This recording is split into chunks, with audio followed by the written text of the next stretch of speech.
नीलाञ्जनसमाभासं रविपुत्रं नियमाग्रजं छायामार्तण्डसम्भुतं तं नमामि शनैश्चरम् नीलाञ्जनसमाभासं रविपुत्रं नियमाग्रजं छायामार्तण्डसम्भुतं तं नमामि शनैश्चरम् नीलाञ्जनसमाभासं रविपुत्रं नियमाग्रजं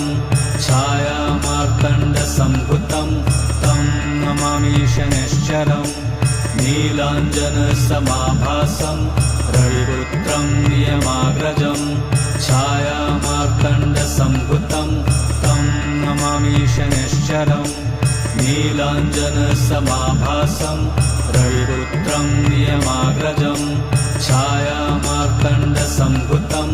तं नमामि शनैश्चरम्।